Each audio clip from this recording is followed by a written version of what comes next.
Yep. Should I be able to hear this conversation on Meetings on Demand? You will in a minute. Okay. So Rich is the only one left? Yes, Mr. Chair, that's what I'm seeing. Okay. Yep, that's correct. So why don't we just start, and then by the time we get into it, you can join us. Is that okay? We'll call the Stearns County Planning Commission meeting to order. Please say the Pledge of Allegiance. I pledge allegiance to the flag of the United States of America and to the republic for which it stands, one nation, under God, indivisible, with liberty and justice for all. Okay, welcome everybody. We'll start with the roll call. So if I say your name and you're with us, say something that we know you're with us. District 1, Jason Wienerin. Present. District 2, Sean Blackburn.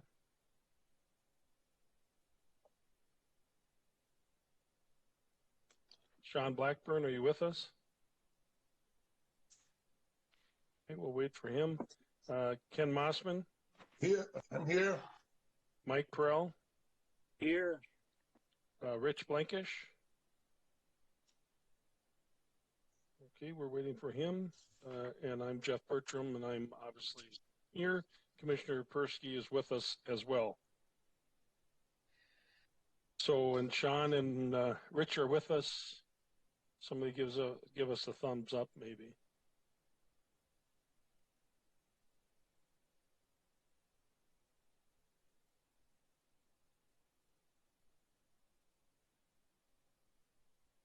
Did you get a hold of Sean, Angie?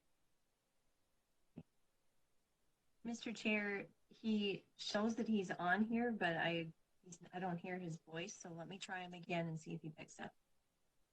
Yep.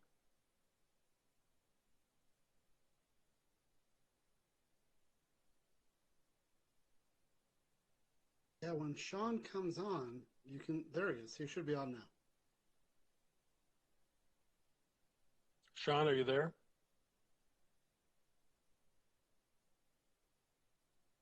I don't see him. I'm coming now. Oh, there you go. Hello, Good everyone. evening. I Good evening, apologize. Sean. Nope. Now, Rich.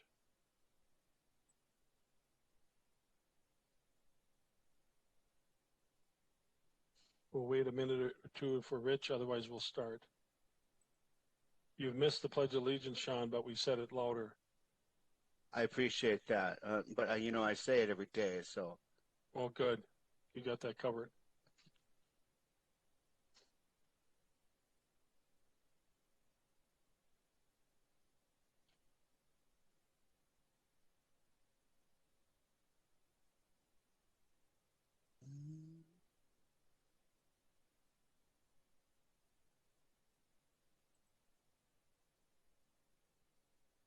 Well, I think we'll start. And Rich can catch up with us. The first item on the agenda is M&D Investments, LLC. Heidi will give the staff report. Mr. Chair, do you want me to read through why we're meeting this way first? Oh, I'm sorry. Yes, please. Okay. In response to COVID-19 and pursuant to Minnesota Statute Chapter 12 relating to emergency management, Governor Walz has declared a state of emergency. In response to the state of emergency and in accordance with Minnesota Statute Chapter 13D.021, Planning Commission members and the applicant may participate by telephone and other electronic means. This meeting will be broadcast live. Okay. Now we can do the staff report. Okay.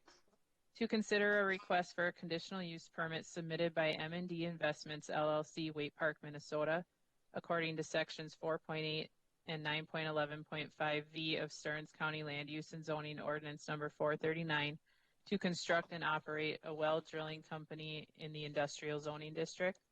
The property is part of the southeast quarter, northeast quarter lying east of County Road 133 in section 36, St. Wendell Township. So the applicants own 40 acres here. The business will be on the southwest 13 acres of that 40-acre property. It will include 2 structures, which will be offices, storage, and manufacturing of well equipment and materials, repair and maintenance of vehicles related to the well business.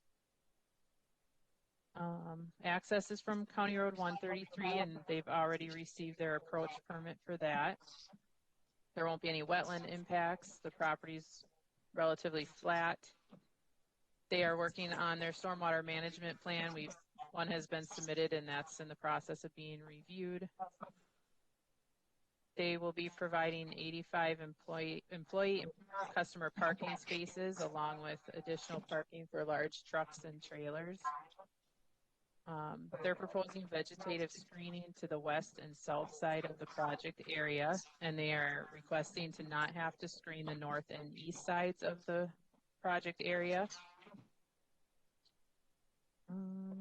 There will be a 7-foot chain link fence with the top 1 foot being barbed wire, and that will be around the outdoor storage areas that are shown on their site plan. The state accessibility code is required to be met for the buildings out there, and impervious lot coverage of 60% is being met. Proposed conditions would be number 1, an approved erosion control and stormwater management plan is required prior to issuance of a construction site permit, and that would include a financial guarantee. Number 2, the state accessibility code is also required to be met, and a confirmation from a licensed building official is required. And number 3, vegetative screen to the west and south sides of the project area shall meet the requirements of section 7.24 of Land Use and Zoning Ordinance number 439. They shall submit a screening plan and a financial guarantee for that prior to issuing the construction site permit. And that is all that I have.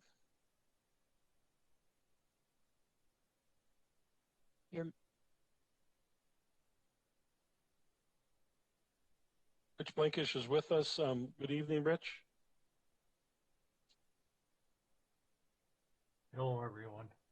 Okay, good evening. Yep, there you go. We'll do roll call of members who visited the site. So if you visited the site when I call your name, say yes. If you did not, then say no. Jason Wienerman. Yes. Sean Blackburn. Yes. Ken Mossman. I did not visit this time because I had been there 2 previous times, so I did not go this time. Okay. Mike Perrell. Yes. Rich Blankish. Yes. Rich drove the furthest, by the way. So, and Joe Persky. Yes, I was there. And I visited the site as well. Applicant introductions. I understand that we have Mr. David Myers representing the Trouts from Rinky Noonan, and also Dave and Mark Trout. I see Dave. I don't know if Mark's with us, but Dave for sure is. So go ahead and introduce yourself for the record. State your name and address, and then add anything to the staff report that you'd like to add. This is Dave Trout. I'm one of the co-owners. Mark is not on the line tonight. I live at 2619th Avenue North in Sartell. And Mr. Myers? Thank you, Mr. Chair. Yes, and to the board members and staff, we appreciate your help. Staff's been very helpful on this thing. David Myers, Rinky Noonan in St. Cloud. I think the board is familiar with this. We were here in November asking that you rezone the entire site to industrial. And at that point, we said we would come back with the permit request that we have tonight. Staff has been working with Mark Trout, the engineer, the builders, everybody. And I think we've got the plan submitted in a form that's acceptable. The site is 40 acres, and we're going to use about 13 acres right now. The remaining parcel will continue to be farmed. All of the staff conditions are acceptable to the applicant, and with that, we'll open for questions. I would also say this is a very broad permit, and my intent and Trout's intent is that they have maximum flexibility for the future as they grow with their company. And if that area is developed around them, they don't want to have difficulties with somebody coming in and saying your permit doesn't allow this or that. So we tried to fashion a permit that was broad enough to encompass everything Troutwell does today and as their business grows, the future. So that's what we have, Mr. Chair. Okay. With that, are there any immediate questions from the commission? Otherwise, I'm going to open the public hearing. If there's no immediate questions, go ahead, Chair, Jason. One quick question for staff. So as a conditional use permit, does this permit go with the applicant or does it go with the land? Mr. Heidi? Chair, conditional use permits run with the property. So it's not specific to trout wells, I guess. Okay, thank you. We'll open the public hearing. There's no one in the building on this item. Is there anybody online with us that would like to say something about this application? Is there anyone online that would like to share something on this application? Hearing and seeing none, and there's no correspondence, Heidi? Correct. Okay. Mr. Chair. No. Thank you, Sean. Sean, I move we close the public hearing. Okay. Mr. There a Chair, second?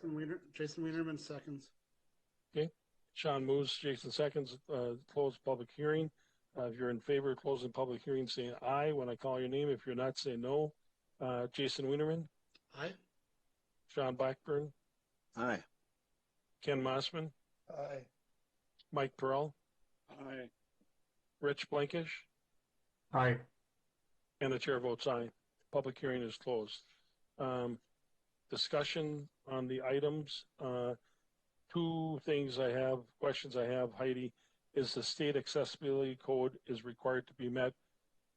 Whose requirement is that? The state's requirement? Because the county doesn't do building inspections.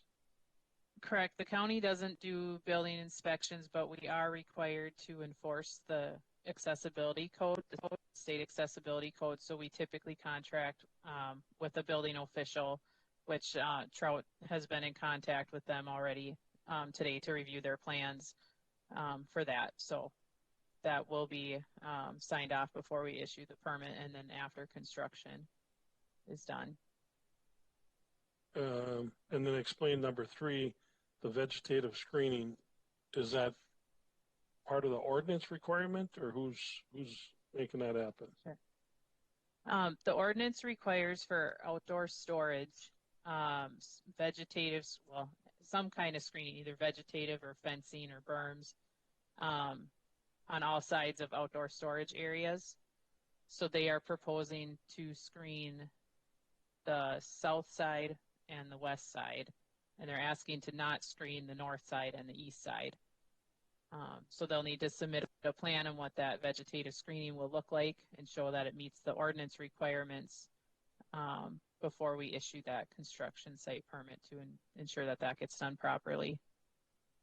Mr. Chair, may I inquire of staff, is there flexibility if in construction they decide to use a different screening within the ordinance, or if the permit is issued tonight with the words vegetative screening, are we bound by that? We just want to know, is there flexibility? We will meet the ordinance, but is there flexibility?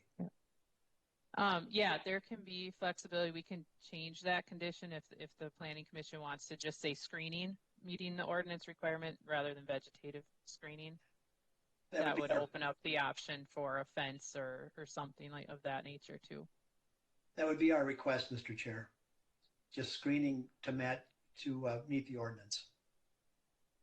Okay, and that's kind of why I asked, because we certainly don't require this of all solar farms and other types of things, and we deal with so many different things. I forget why or how some of these things happen, but I think the members should remember this, and the staff should remember when you're doing these administrative approvals now, the solar farms, if we're going to kind of make somebody like trout adhere to that, then we should be sensitive to that, to other construction as well, probably. So do members have a problem with changing that from vegetative screening to screening? Mr. Chair, Commissioner Persky here. I do believe though on the county roads, didn't we require those solar gardens to have vegetative screening in front of their fences? On the county roads? Some of them we did. Yeah, most of them we did, but it hasn't been. On the back side, just the side that faces the road, I believe we requested vegetation in front of the fencing. Yeah, but it hasn't been totally consistent, I don't think. I think most of them we have, but not on all of them. On some of the township roads or more minor roads, I don't think that we did. But and if we did, I forgot.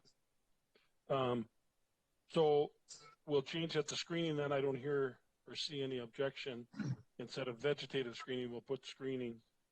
Mr. Chair, I guess I would rather be consistent because I'd like to continue this on all developments that are on our county roads. And I don't believe we've done that. I think we've required it with again vegetative screening when it faces a county road.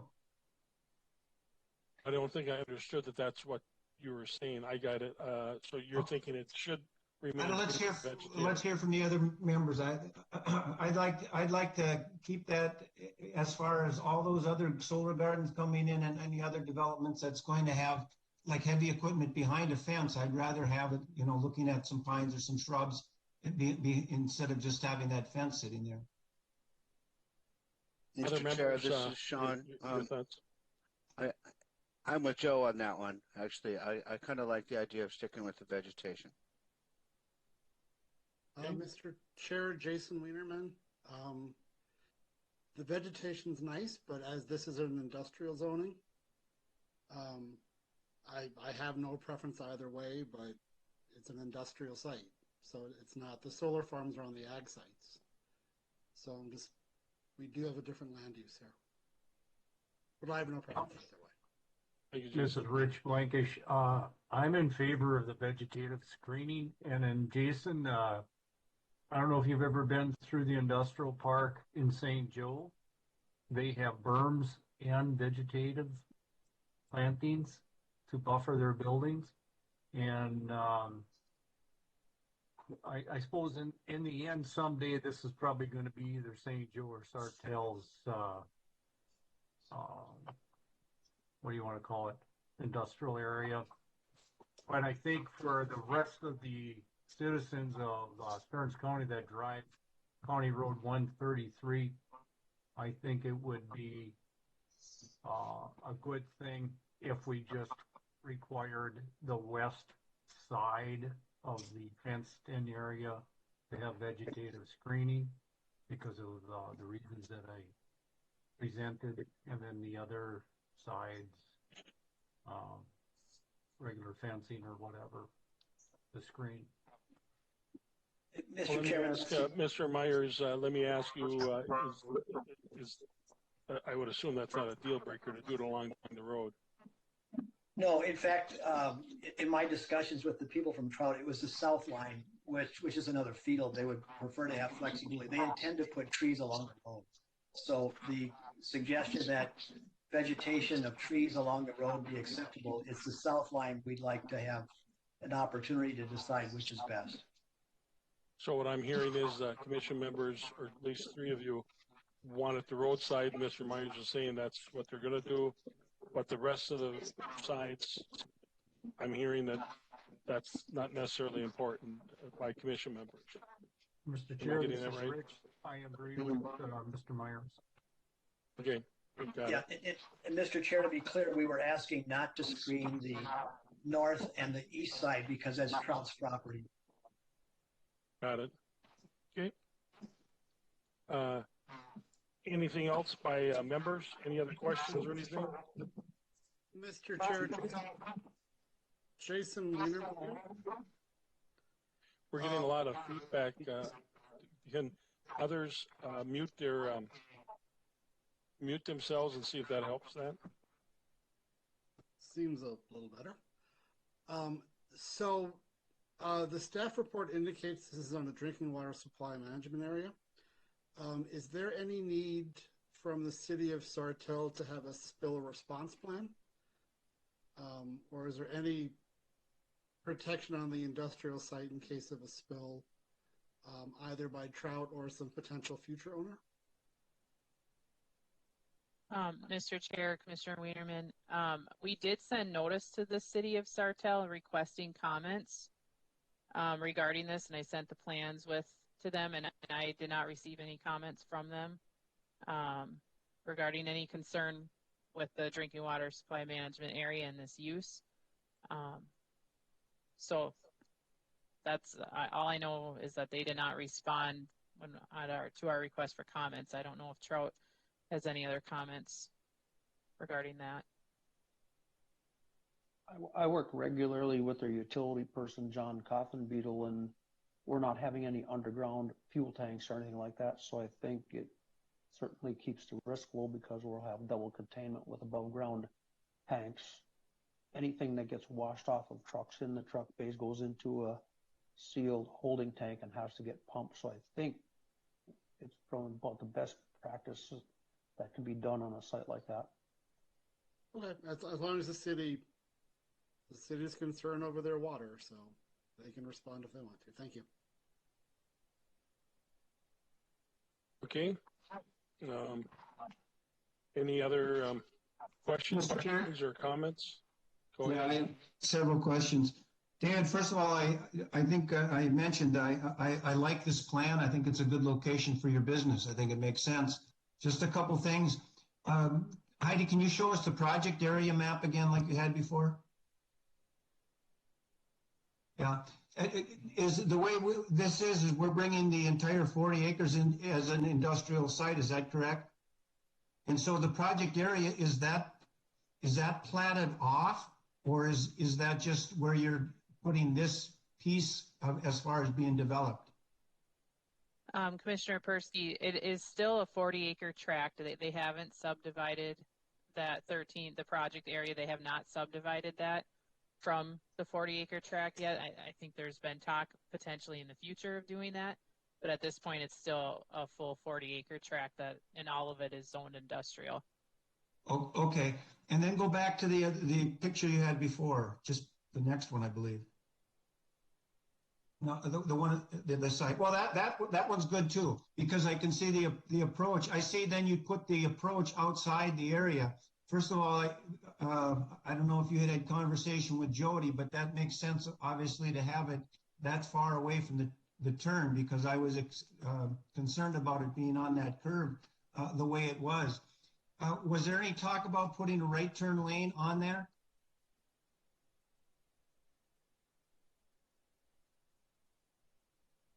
And you're asking either David can respond to that. Was there any discussion about putting a right turn lane on there? Mr. Chair, I haven't heard that. I know the county engineer has looked at this, and this is what they requested from Trout. So. Oh, okay. That was just a big concern to me. And then also in the upper right-hand corner, I believe you have, is that for stormwater? Is that a stormwater pond? This is Dave Trout. I can comment to that. When they looked at the contour of the site, it didn't seem to make sense to run water all the way from the north border all the way through the property to the south site. So we basically have two stormwater holding ponds, one on the northeast corner and then, of course, that long skinny one on the south border, and have enough basal area to comply with what they require us for storm holding capacity. Yeah, but and there's that wetland that's to the north of the end of the property. Is that going to be used then at all for stormwater? No, that's totally off of this. That's totally out of the circle. Okay, I mean, but obviously with future development, you might be using that. Mr. Chair, with future development, yeah, but we'd have to come back. My understanding is anyway for a permit. Absolutely. So. Okay. Well, no, I think that takes care of my questions. Other than I believe it's going to be a 10-ton road, You're not going to have equipment that's going to exceed that, are you? I'll defer to Dave on that. No, actually, we're probably one of the few drillers that actually have extra tags on a truck so we can actually be legal going down the road. Well, I appreciate that. So, that yeah, way you don't have to drive at night. exactly. And the fines are not light. So no, all of our trucks comply with the 10-ton road and frost laws and everything. Right, and we just got that road in pretty good shape, so we'd like to keep it that way. All right, thanks. Okay, any other questions or comments? If not, then we'll go to the findings of fact. Number one, is the proposal consistent with the zoning ordinance? Why or why not?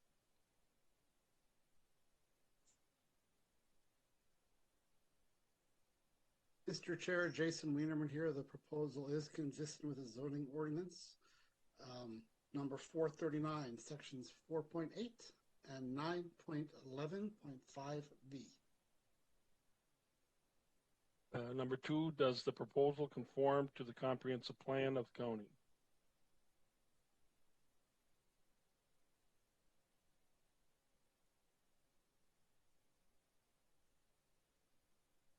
Mr. Chair, Sean Blackburn, it does conform to the comprehensive plan. When we look at rural business policies, in our business sheet, we look at number 3 to encourage rural businesses seeking expansion in ag areas to locate near major transportation corridors.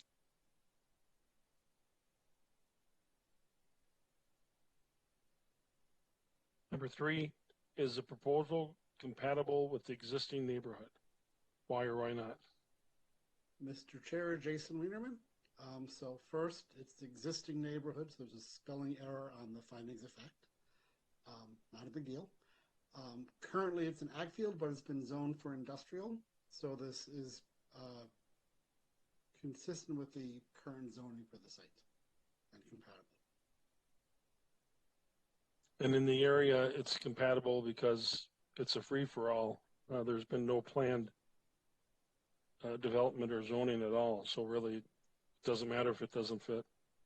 Right, true, Mr. Chair, but this is also, I would point out, we've designated this a transition area. Yes. 4, how has the applicant demonstrated the standards and criteria stated in the ordinance will be satisfied?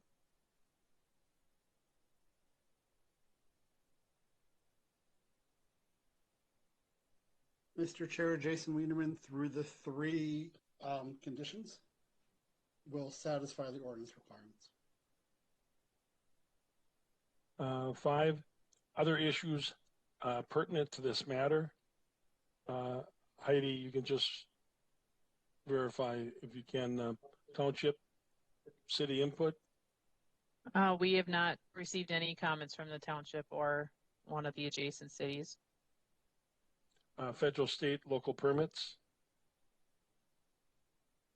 So that would be, they'll need a construction site permit, septic permit from our office, and the accessibility review also. Environmental concerns, groundwater, surface water, air quality, wellhead protection areas. Members can comment on that. We've got the 2 ponds. We talked about the water, the holding tank, Dave brought up. So that probably addresses all that. Information submitted regarding the impact property values in the area because of the proposal. We've received nothing. Public health, safety, traffic generation impacts. County Highway has looked at it. They designed the entrance and exit based on their input. Public service and facilities, including schools, parks, streets, and utilities. Minimum impact. And then financial assurance required to guarantee reclamation and cleanup. They're required to do the 125% escrow. So with that, You've got, motion would be in order. Mr. Chair, Sean Blackburn here. I'm going to make a motion that we recommend approval of this conditional use permit with the 3 conditions. I will second that. This is Rich. Sean moved and Rich second to recommend approval of the county board, which is going to be on June 1st. Any discussion on that motion? If not, when I say your name, if you're for it, say aye. If you're against it, say nay. Jason Wienerman, Aye. Sean Blackburn, Aye. Ken Mossman, Aye. Mike Perrell, Aye. Rich Blankish,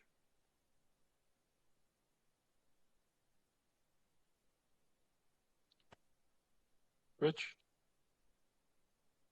Aye again. Sorry, I didn't hear you the first time. And the chair votes aye. So the recommendation is made to the county board to recommend approval. Good luck with everything, guys. Thank you very much, members of the board and the chair and staff. We appreciate it very much. Item number 2 is to consider a request submitted by MC's Lawn and Landscaping on behalf of Scott and Louise Sickard. We'll get the staff report from Rob. We'll do the next 2 staff reports. Yes, hi, Mr. Chair.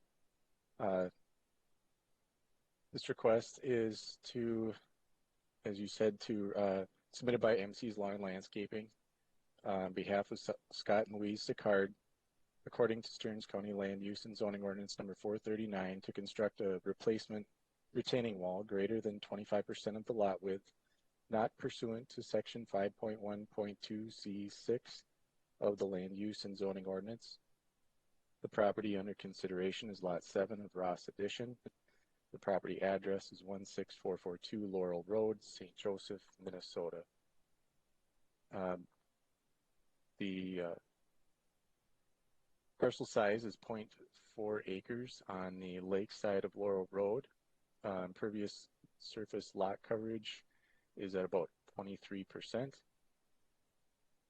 The site is relatively flat with about 4 to 6 feet of elevation change between the project area and the water body. Some vegetation exists on the site that is of unmowed ground cover near the shoreline zone. The majority of the upland zone is mowed grass. The septic system has been certified as compliant.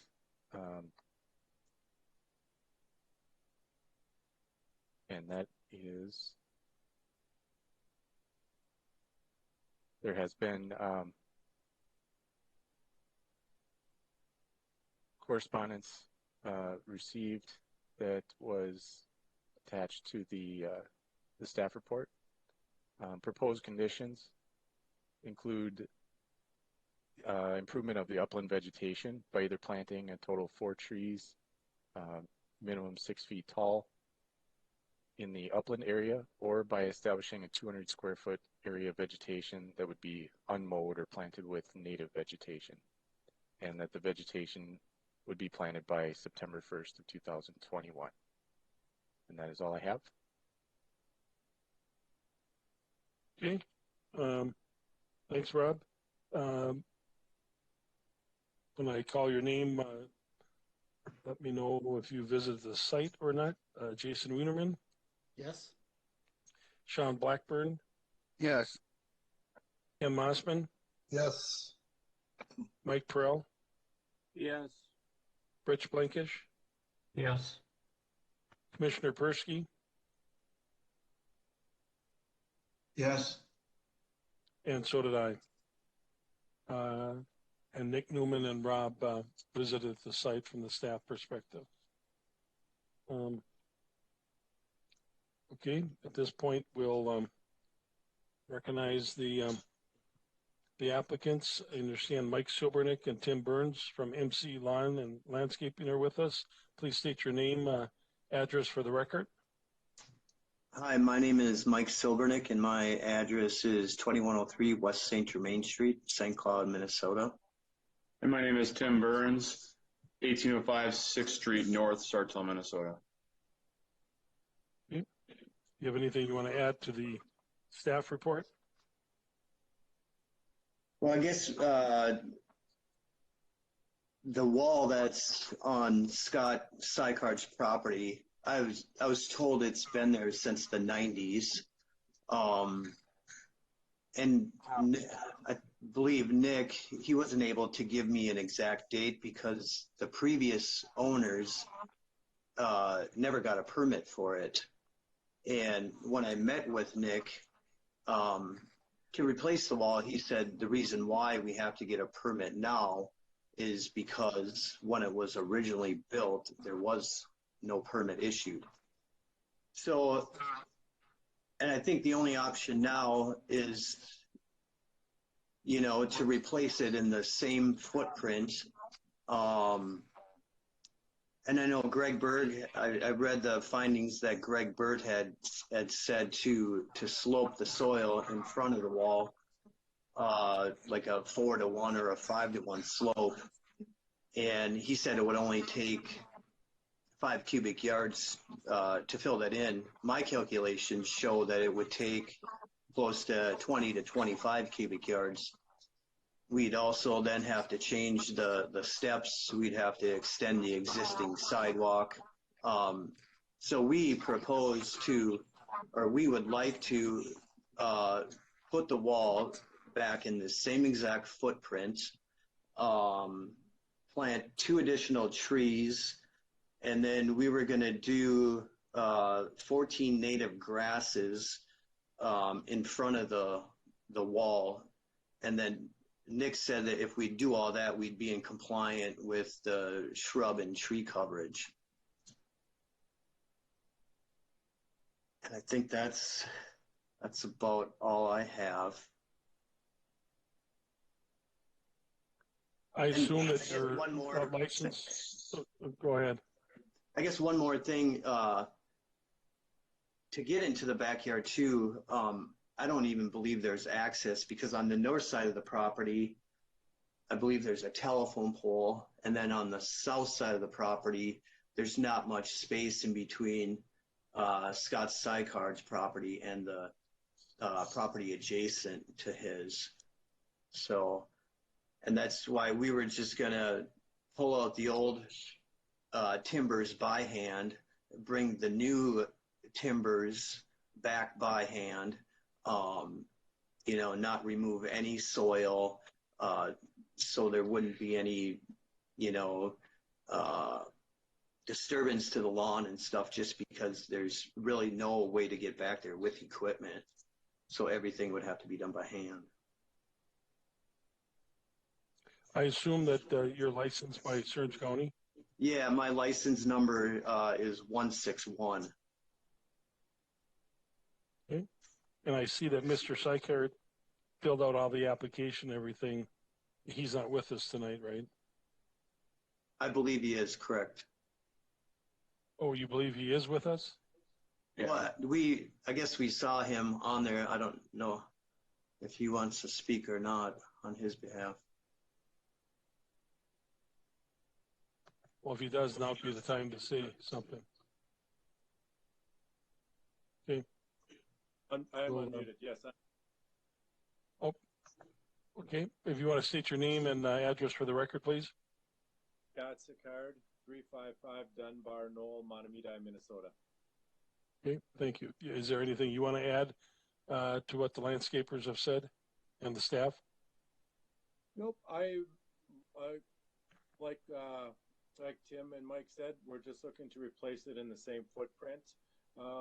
When he mentioned about the previous owners, there was a long-time owner there, and then there was a short-time owner that I bought it from, and now I own it. So I can't really say when the retaining wall has been there, but I have been on Watab Lake in one form or another for the past 35 years, and to my knowledge, that wall's always been there. Okay.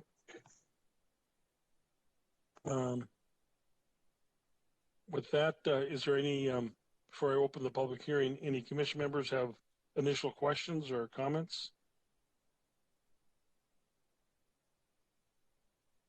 Seeing none, we'll open up the public hearing. There's no one in the building on this topic. Is there someone online with us that wants to share something on the proposal? Is there anyone online that wants to speak to this item? Hearing none. Mr. Chair, Jason Wienerman, motion to close the hearing. So Sean Blackburn seconds it. Okay, Jason moves and Sean seconds to close the public hearing. There's no correspondence, Heidi, correct? There is one letter. Of Oh, there is. correspondence. Oh, I'm sorry, Rob. Just stay with me. I'll get this right. Yeah. Rob, there is. That's right. We got the email. Go ahead and why don't you just read it quick in the record? Sure. So this is from Francis Kramer, who says, I have no objection to the request submitted by MC's Lawn and Landscaping on behalf of Scott and Louise Sicard. And he is, I believe, a neighbor. Okay. And that's all we got, right? Okay. Then there's been a motion to close and a second close the public hearing. When I call your name, if you're for closing the public hearing, say aye. If you're opposed, say no. Jason Wienerman. Aye. Sean Blackburn. Aye. Ken Mossman. Aye. Mike Perrell. Aye. Rich Blankish. Aye. And the chair votes aye. Public hearing is closed. Okay. Any other questions? Otherwise, we'll go to the discussion. Otherwise, we'll go to the findings. Seeing or not hearing any discussion. Number one Mr. Chair, is just a couple questions. So then we're moving forward with the wall, opposed to Nick had made the recommendation perhaps not to put the wall in, it's just to slope it with dirt, and that would have been consistent with the other two neighbors. I don't know if people looked at that at all. I mean, it would have been very much the same, and that would have eliminated the wall. But I guess if there's no great objection, I can see replacing the wall, as long as the wall is not going to be any higher than the original one is. Is that correct? We can ask the folks on the job. The wall will have to be the same exact size because to the south side of the property, there's a row of mature lilacs. So if we were to, make the wall higher, we would disturb those. There's a lot of other things that are set in place already, like the steps. There's an existing sidewalk. There's an irrigation system. So the wall would be identical to how it is right now. Yeah. And I'm just thinking, I don't see really any detriment with leaving it as is. In fact, you might get a little bit more, the runoff from the house, you might get more absorption from the property in front of it before it would run to the lake. So that might actually be a good thing. So okay. All right, I'm ready to move forward. Okay. So the findings, number one, is the proposal consistent with existing county ordinance performance standards? Specify the sections.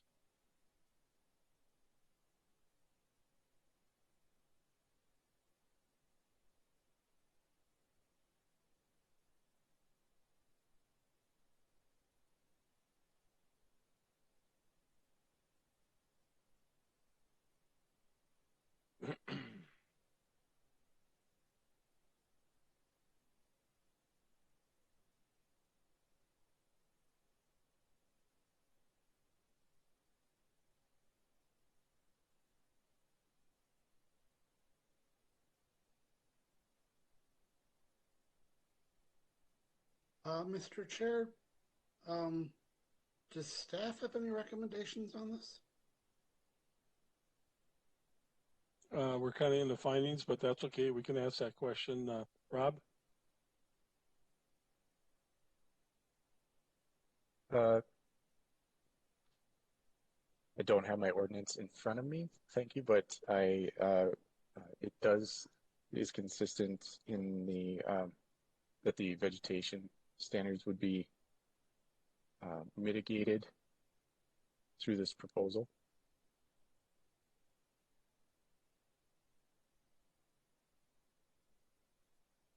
And I don't know, Jason, were you thinking of something bigger than that as far as their thoughts, or? No, I just, typically in the staff report, they do provide the ordinance language. Okay. So I believe it is consistent with the existing county ordinance. As Rob indicated, I don't have the ordinance number to reference immediately.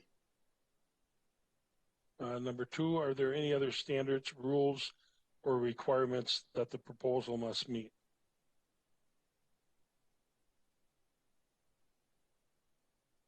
Mr. Chair, Jason Wienerman, there is the one condition. And for item number 1, staff fill in the appropriate ordinance that Rob and Jason talked about, by the way. Item number 3, is the proposed use compatible with the present and future land uses in the area? Can it be separated by distance screening from adjacent land uses?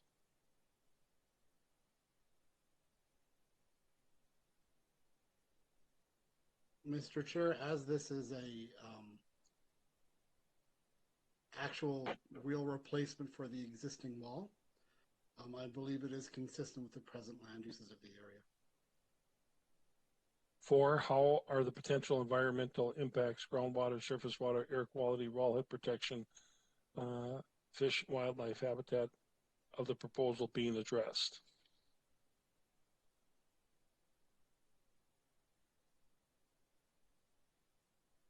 Mr. Chair, Sean Blackburn, we're not actually involved in a lot of these types of things because of the fact that it's an exact footprint replacement.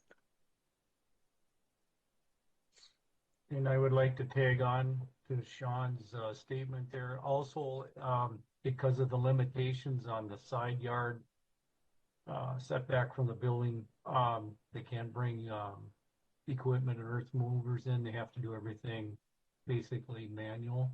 So there's minimal impact in regards to soil disruption. Number 5, how will the potential impacts of the proposal affect property values of the area in which it's proposed? Should have no effect. 6, how does the proposal affect general health, safety, welfare of the residents? No impact, Mr. Chair. 7, does the proposal conform to the goals and objectives of the county's comprehensive plan? Specify which goals and objectives.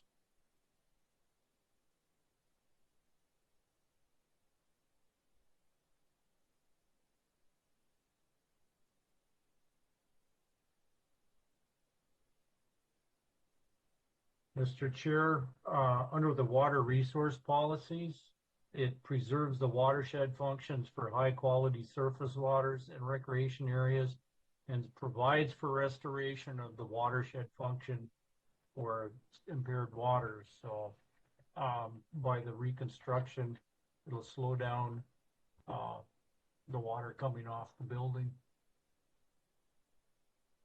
8, has the applicant provided financial assurance, guarantee, reclamation, or cleanup?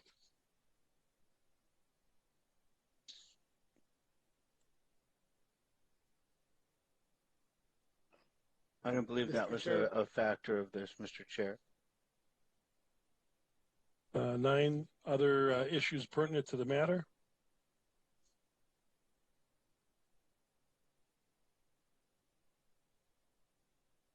I don't think there are any. With that, motion would be in order. Mr. Chair, Jason Wienerman here. I move that we recommend approval of this application to the county board at their June meeting. Jason moves. Is there a second?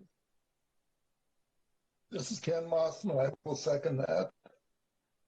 Ken seconds it to recommend approval to the county board at June 1st meeting. Any discussion on that motion? If not, if you're for it, go ahead. Question in regards to the motions, is that with the condition on the vegetation plantings that are listed under the conditions recommended by staff. Mr. Chair, Jason Wienerman as the mover. Yes, that was part of my motion. And Ken is the seconder. I assume that's correct for you as well? Yes, it will either be that or what they recommended, what they had said they would do. Which way is it going to be? Because they had recommended just slightly different than is under the conditions. Well, if we approve it with the conditions, it's going to be the conditions. So that's a good point, Ken. I assume it's going to be based on the conditions or the condition. So is that what your intent was, Jason and Ken? Mr. Chair, Jason Wienerman, yes, that was my intent. Okay. I guess my intent, it could go this way, or what they had recommended sounded just as good as what's here. So I guess I hadn't given that. They will have to choose one or the other right now, or else it will be whatever we have here. It will be the one condition. Rob, do you have any input on that? Should we stick with the condition that's written? Yes, Mr. Chair. The proposal as laid out in Nick's staff report is guaranteed to meet the minimum vegetation requirements from the ordinance. So I guess I would recommend with the proceeding with the condition as stated. Okay. You're okay with that, Ken? Yes, I am. Okay. So motion's been made, seconded, recommend approval of the county board with the one condition as stated in the report. Any further discussion on that? If not, when I call the roll, if you're in favor of the recommendation, say aye. If you're opposed, say no. Jason Wienerman? Aye. Sean Blackburn? Aye. Ken Mossman? Aye. Mike Perrell? Aye. Rich Blankish? Aye. And the chair votes aye. Recommendation is made to the county board. Approval to the application. Item number 3, to consider an after-the-fact request of a major shoreline alteration permit submitted by NMH Properties, Avon. Rob, you want to do the staff report?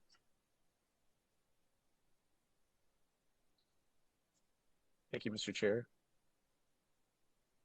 This request is to permit movement of more than 100 cubic yards of material located less than 2 times the required setback from a natural environment lake. The property is the southeast quarter of the northeast quarter lying west of Fifth Lake Road in Albany Township. The parcel is 40 acres in size. Impervious lot coverage is minimal as of right now. There is a new structure that is proposed. There are some steep slopes in some areas around the property. Vegetation, there's limited disturbance within 200 feet of Fifth Lake. There's no septic system on the property, and there's currently no erosion and sediment control being utilized.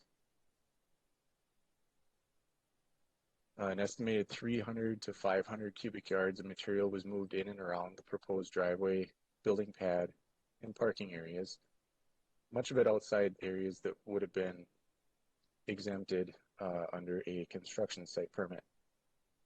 Excavation material from the site included a large borrow pit into the side of a hill approximately 230 feet from the ordinary high water level of Fifth Lake.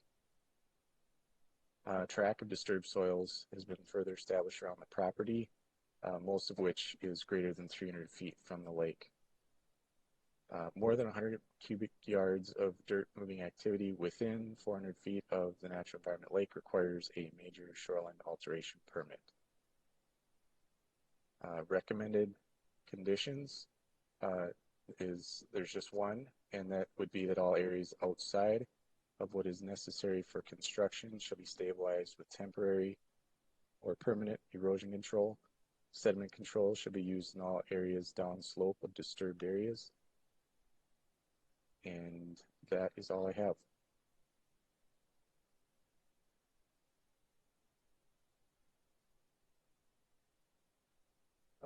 Yes, we could certainly, they have a construction site permit application currently submitted, and I believe construction is expected to be underway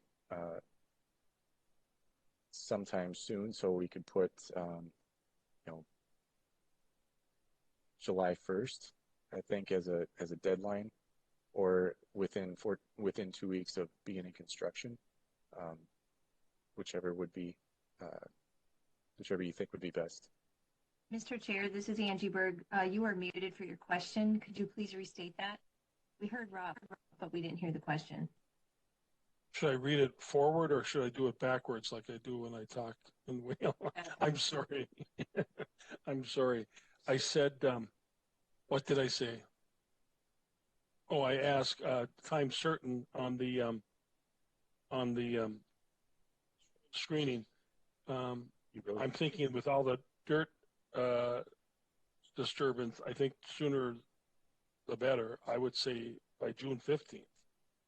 I mean, because there's a lot of disturbance of dirt there, and of course we're dealing with an after the fact. I think it should be constructed within a couple of weeks. It's my opinion. And Mr. Chair, Commissioner Persky here, are you referring to the structure that's to be placed on that pad? If there is one place, and even the dirt itself, I don't know, there's been a lot of dirt moved and everything. I'm not sure, it's always hard to go backwards. So I'm not sure how to stabilize any potential there with everything that's been disturbed. Yeah, I've got a good number of questions pertaining to what's out there and the way we move forward. I guess I'm hesitant about moving forward unless I know what's going to be put out there or what the intent of what's going to be put out there. Why don't we keep going down the, right. Just the only reason I wanted to raise the when that was going to happen was to kind of lay that on the table for discussion. So let's do the verify who visits the site. Nick Newman was there. Were you there, Rob? I don't see that. I don't believe so. You weren't there, right? I was there. Or you were there. Okay, so you and Nick both were there several times. So if you were at the site, when I call your name, say yes, and if you weren't, say no. Jason Wienerman? Yes. Sean Blackburn? Yes.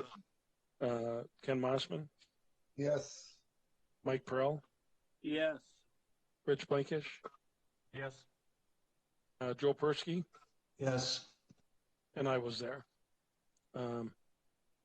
Okay, we'll do introductions of, under my understanding is that Nate Hawkinson is with us from NMH Properties. Are you with us, Nate?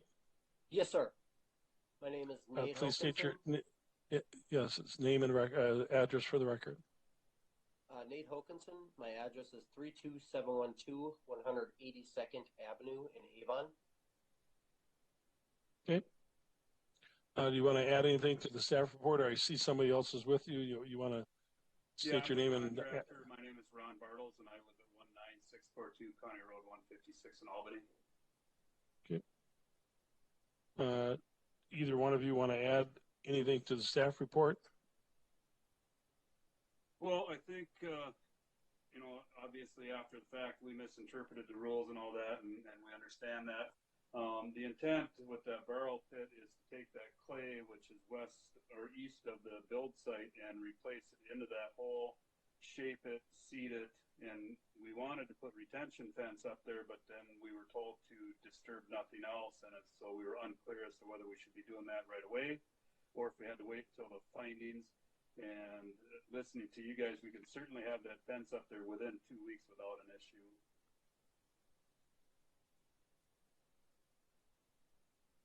Okay, anything else? Yeah, I misunderstood the rules. I was thinking total amount moved was net, because basically we were taking from one place, putting it in another, and putting everything else back there. And having the clay there is actually going to help that hill if we can fill that clay in, because that's all sand, and every time it rains, it keeps on washing down and washing down. And right now it's getting closer and closer to the pine trees because it's washing away slowly with the rain. So we'd like to be able to fill it in as soon as possible. Okay. So discussion from the planning commission members. Commissioner Persky, you said you had a bunch of questions. Yeah, first of all, Ron, did you say you were the contractor? I am, yes. Yeah, and I'm curious why you didn't draw a permit on this before you started the work. Well, I guess I didn't ask for the or go get the permit myself. I asked Nate to go get it, and there's just a time lag in there. And when we got started, we had assumed that he had the process all going and that he had a permit. So I had a misunderstanding on our end. Well, yeah, I think Nate said that he didn't think he needed a permit. For the moving of the dirt, I was thinking that because I misunderstood as far as net or total amount of dirt moved was basically added all up. I was thinking kind of net change in the land itself. You know what I'm saying? Does that make sense? I had misunderstood that part.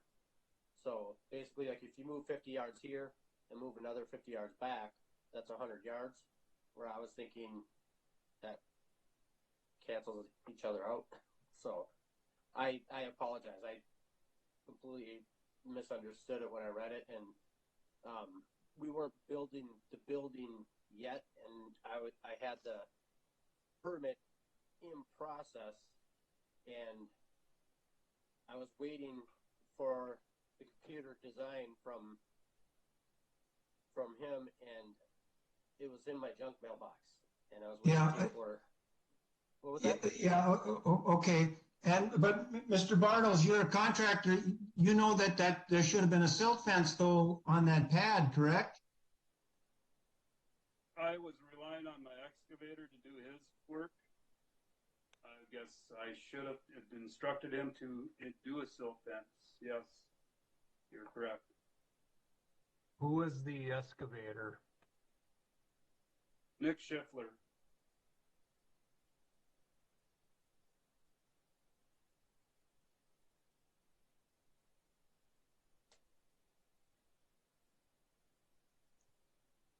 Any other questions? Yeah, a couple of them.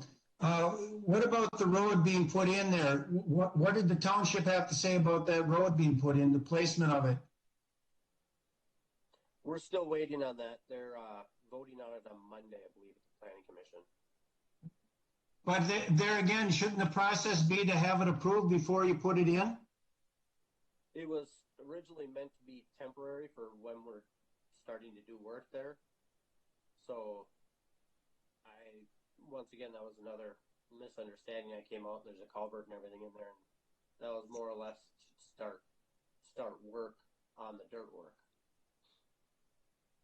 And so Jerry Forrester across the street talked to us and said, you know, we just need you to fill this out. And so we had it filled out the next day, and it was on the Planning Commission the next week, or the next meeting. But did Nick do that work too without a permit? I'm sorry. Did Nick do that work too? Did he put that in? Yes. Okay. I'm going to ask staff this question. Does this work on this site, does that require special training to be working that close to a wetland? Angie, do they? Mr. Chair, Commissioner Persky, so yes, a licensed shoreline contractor is required to do excavation in shoreline areas. And so I can confirm shortly, if you keep on your conversation, if Mr. Schiffler was or was not licensed. And if he was not licensed, then there is a $1,000 fine or fee for an unlicensed contractor doing work in shoreland. Yeah, can you check on that now, please? Yes, sir. Okay. Another question, as far as the site development and the lake shore, there seems to be a considerable slope distance change there, and I'm not sure what that is because we have certain restrictions that pertain to a bluff. Would there be any consideration or possibility that that might require a setback different than a regular development not having a bluff? Rob, do you know anything about the elevation there? Yes, Mr. Chair, Commissioner Persky, when I measured off of the LiDAR contours, the slope is approximately 16 to 18%, was the steepest along this reach of shoreline. So it does not meet the 30% bluff definition. Okay. And what about the vegetation? Can any of that vegetation be removed without a permit? Or a plan? Yes, Commissioner Persky, the vegetation alteration application is required prior to any removals of trees within the setback from the lake. So within 200 feet from Fifth Lake would require this application to be submitted so we can show that it meets the alteration standards. Okay.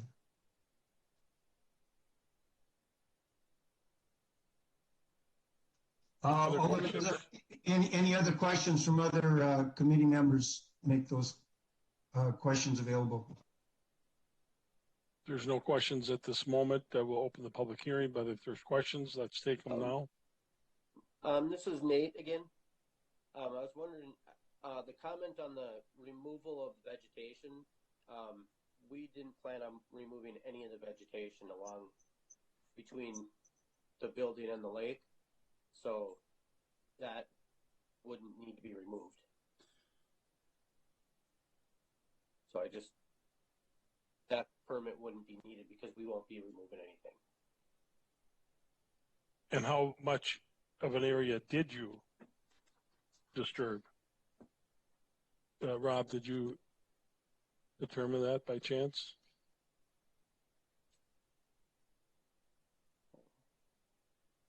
Mr. Chair, I do not have the total number in front of me.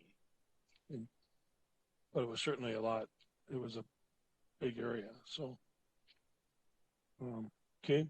We'll open the public hearing. No one's in the building for this item. Is there anybody online with us that would like to comment on the application? We do have at least one letter email, I believe, Rob, correct? Two. Is there anyone online from the public on this? Okay, let's hear the two comments and then we'll close the public hearing.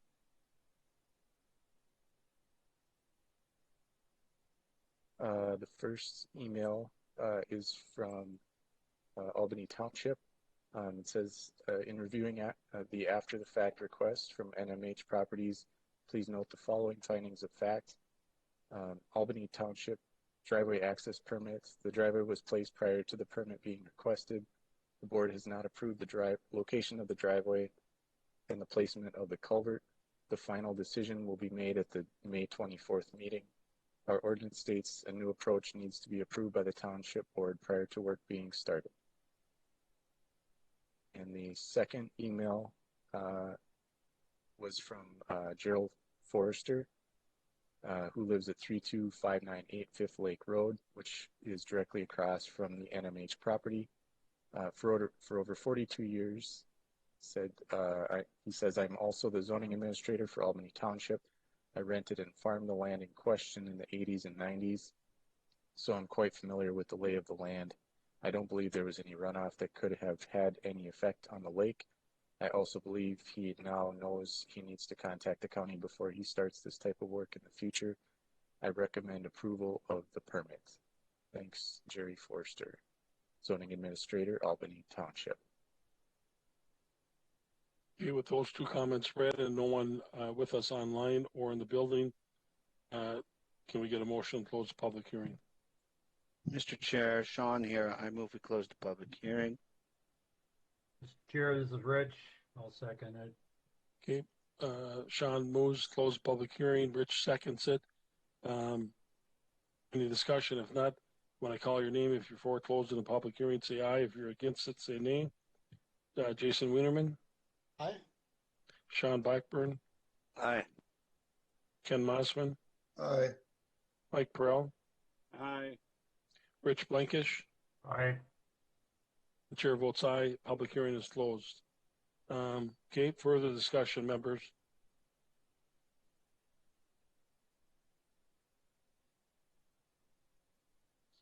Any further discussion, questions? Mr. Chair, question for staff on this. So if we deny this after the fact, what level of restoration needs to be done to the site?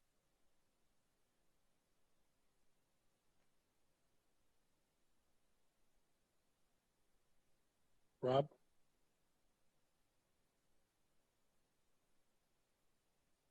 Yes, Mr. Chair. There were some recommendations given by Greg Berg with the Stearns County Soil and Water Conservation District about stabilizing some disturbed, exposed soils. That's a starting point, I guess, if you chose to use those recommendations. Thank you. Okay, other comments? And then a question for Angie, following up on Commissioner Persky's question. Have you found was this a shoreline licensed contractor, Angie? Have we found that out yet? Mr. Chair, members of Planning Commission, Deb was awesome in helping us determine that he is not licensed, either as an active, inactive. Just checking one more thing. No, right. He is not, Mr. Schilfler is not licensed, nor has he been in the past. And so, Mr. Chair, the recommendation, we were not able to find out that information before this evening, and so it would be up to if this goes to the county board on June 1st, if there's action taken tonight, then the applicants would be required to pay that fee in order to get their permit. I'm just curious, Angie, when you say you weren't able to find that because they didn't give it, or they just, you didn't know it, or? Mr. Chair, my understanding from talking to Nick is that the information wasn't offered, and I don't want to get into who said what because I wasn't part of the conversation, but we were not aware of who that contractor was until this evening. Got it. Well, there certainly are some red flags, so I guess I'll let the members wade through this. But we're one step away from the findings of fact. Mr. Chair, Mike Pearl. I would just like to comment on when you look at they did inquire about permits, and to me, I find it's hard to believe it was all a mistake.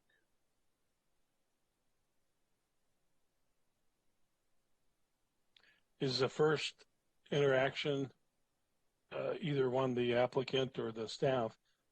Our information says it was April 29th of 2020.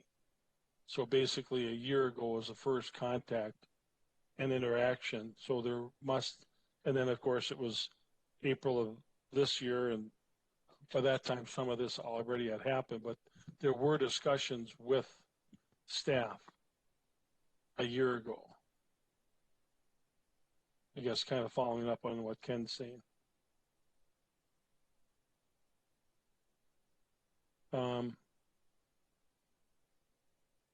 At some point, we don't need to, hang on one second, Sean. We don't need to, I don't need to see it tonight, but you might want to share that email from April 29th, 2020. You might want to have that ready for the county board, and I wouldn't mind seeing it. You may as well share it with the planning commission, where it says that notified construction site permit, shoreline alteration permit requirements via email. So there's a record there for that. I think the board maybe wants to see that, and I'd be curious if we could see that. Go ahead, Sean.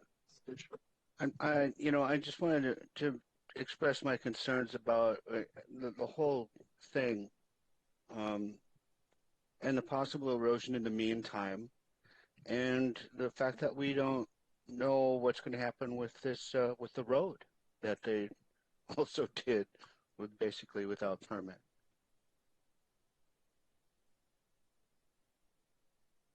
Got it. I'm curious about, maybe is it something that we need to table because they don't even have, they have to wait for the other planning commission about the access. And that thought, that's a good question, Sean. That thought occurred to me. However, from some of the comments, we don't know if this is going to go forward at this point, so we don't know if we need to continue something that may not have the support to recommend approval. So, yeah, that's a good point. Which is first, the chicken or the egg? Mr. Chair. Township might be waiting for us to, make a decision, and we're kind of waiting for them to make a decision. And then, of course, the county board's going to have to make a decision June 1st because we're a recommending body. Go ahead, Commissioner Persky. Yeah, and also we have a non-licensed contractor working on this site. It wouldn't be into our, what I might say, best interest to give direction to an unlicensed contractor to continue work. Okay. However, about the silt fence, I would think that we should not be waiting on that silt fence. I would say appropriate time would be to have that done as soon as possible, if not tomorrow. That would be my recommendation. And I agree with that. Hang on one second. I agree with that. No matter what happens, it's going to be laying in limbo here for a little bit. I think the silt fence should be put in, immediately. Again, I don't know what's realistic, but no matter, even if it gets denied, I think something's got to be stabilized before we move forward. Jason. Mr. Chair, in response to Sean's concern about the township, could we would it be useful, Sean, to add a condition requiring them to get a permit from the township before they proceed, before they continue on this, for the access? That's an okay approach by me. And they have a lot of catching up to do on a number of different angles. Yeah, like Jeff says, what do we put first? I don't know. Yeah. What we really have to decide to do, and I guess if we do the findings, are we going to recommend this? So before we maybe should address that issue first. And again, we haven't heard from everyone on the commission. So why don't we try to do the findings, and then that may help decide where this goes. Number one, can the applicant sufficiently document that the alteration was done to protect water quality, improve aesthetics, control erosion, or enhance habitat? Please describe the reasons the applicant made the alteration and include documentation if available.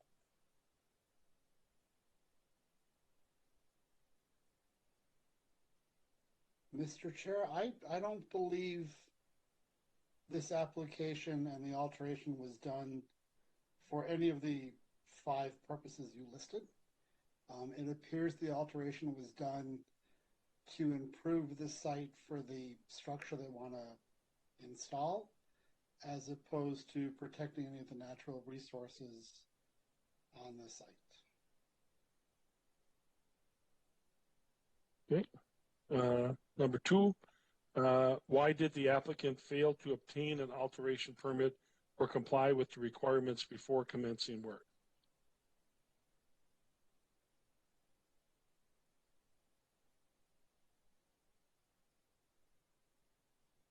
Mr. Chair, according to the applicants, they basically state that one did not know what the other was doing.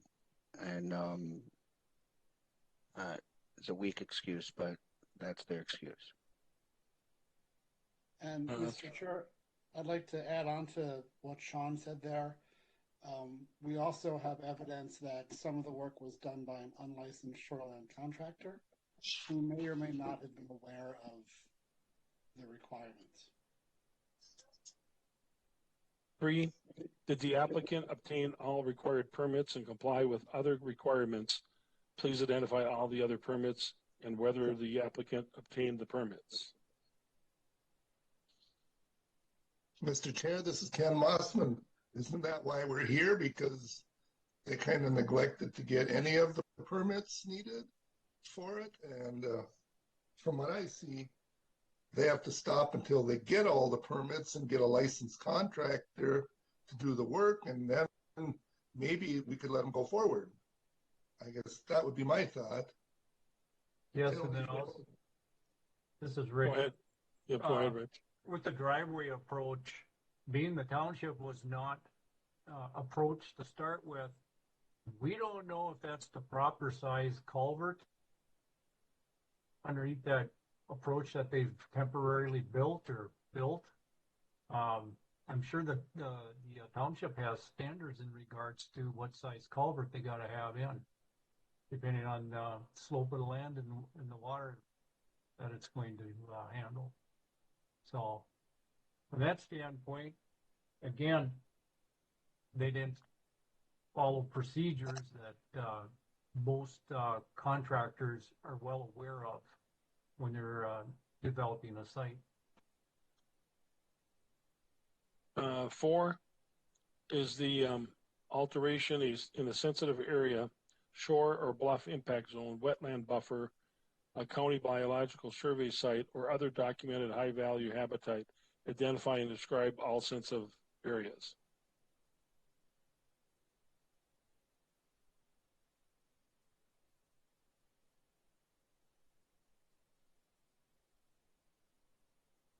Mr. Chair, Sean Blackburn. It is not in a bluff or shore impact zone. The areas of disturbances are adjacent to wetlands, but no wetland impact has been observed on site so far.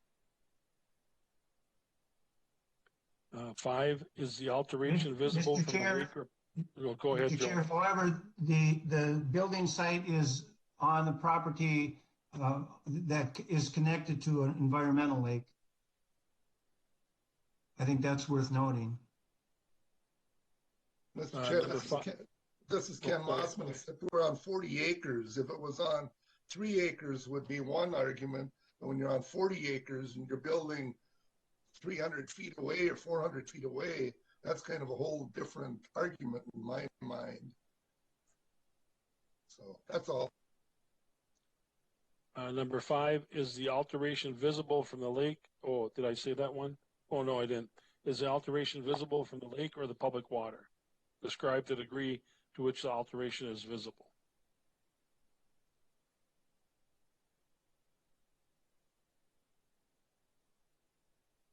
Mr. Chair, Sean Blackburn, you cannot see the alteration from the water, I'm told. 6, does the alteration affect the character of the neighborhood, or will it result in a substantial detriment to the neighboring properties?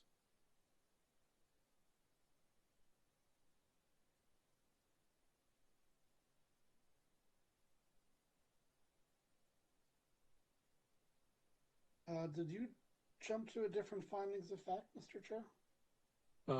Nope, I'm following the lines here, but maybe it's not right. Because the one on the screen says something about a buffer. Mr. Chair, the one on the screen is different from the one we have in our packets. The buffer, I think, is coming up. That's the next one. Okay, all right. On the one that I'm reading, but it may be different on the screen. I'm not following along on the screen. So where we're at now is, does the alteration affect the character of the neighborhood, or will it result in substantial detriment to the neighboring properties? Mr. Chair, this is Ken Mossman. I don't think it will affect the neighborhood negatively in any way.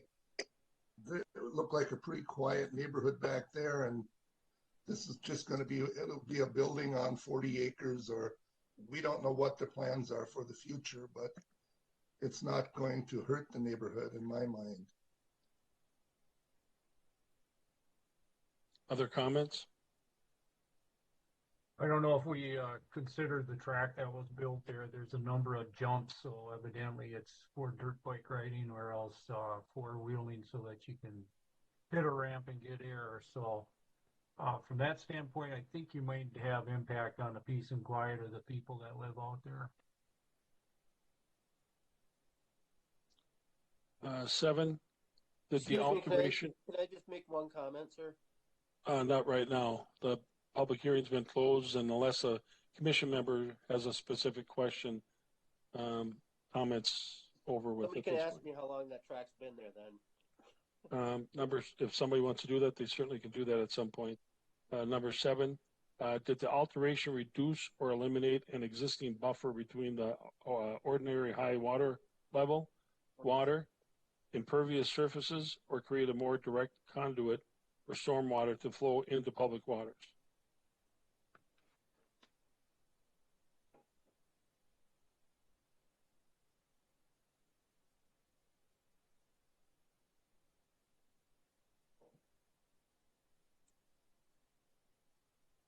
Mr. Chair, Sean Blackburn. The alteration affected the water and impervious surfaces a great deal. What we're worried about here now is the main concern is erosion and how to deal with trying to keep what's there still there before more goes away. So it did affect the surface and create. It certainly did. Yes, the water and the impervious surface. Okay. 8, did the alteration change or damage any of the following categories? Describe the change or damage to each category. Aesthetics of the shore as viewed from the public water. Mr. Chair, as it's not visible from the adjacent public water, aesthetics should be minimally impaired. B, character of the neighborhood or shoreline. Mr. Chair, no effect there. C, vegetative buffer. Mr. Chair, there was a bit of a negative impact, seeing that the runoff has potentially been increased by the removal of vegetation and the lack of silt fence and other site stabilization technologies being used. D, again, the question is, did the alteration change or damage any of the following categories? Erosion or sediment control device or system.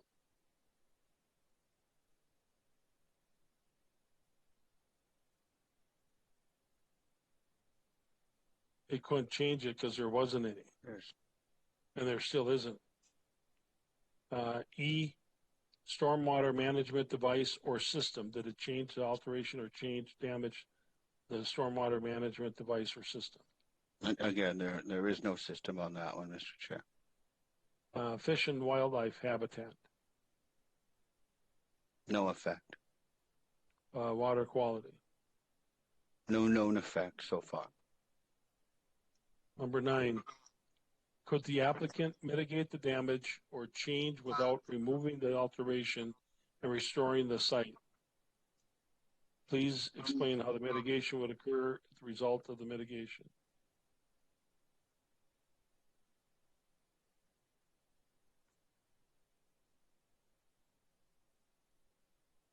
Mr. Chair, the conservation district recommendations do provide options for reducing the impact from the site, including some vegetation and silt fence installation during the construction process and post-construction stabilization. And if we were going to move forward with this, that would have to be included probably, Jason, don't you think, in that as another condition? I would recommend, yeah, if we move forward, yes. So let's keep that on top of our mind here. Yep. Mr. Chair? Commissioner Persky. Is the elevation of the culvert relevant? Do we know if the culvert was placed at the right elevation? We do not. Okay. So And I think it is relevant. Yep. Okay. Yep. Staff's making those notes. 10, would the minimum benefits to the county appear to be far outweighed by the detriment the applicant would suffer if forced to restore the alteration? Would the minimum benefits to the county appear to be far outweighed by the detriment to the applicant if it's forced to restore the alteration?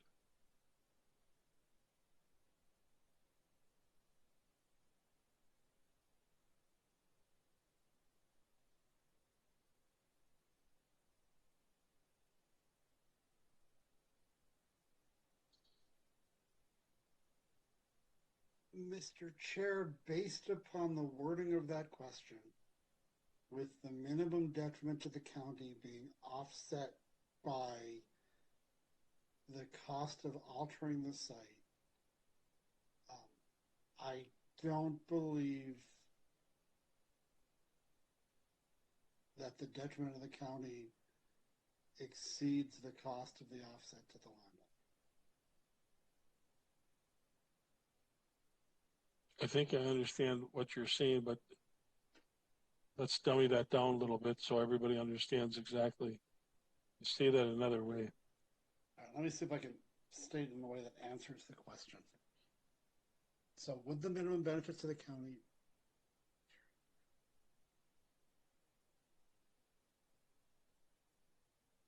basically the question should be asked probably better too. I'm reading it the way it's right here, but would the benefits to the county be greater or less than the benefits or the effect to the applicant? Who, at the end of the day, who would benefit more, who would lose more?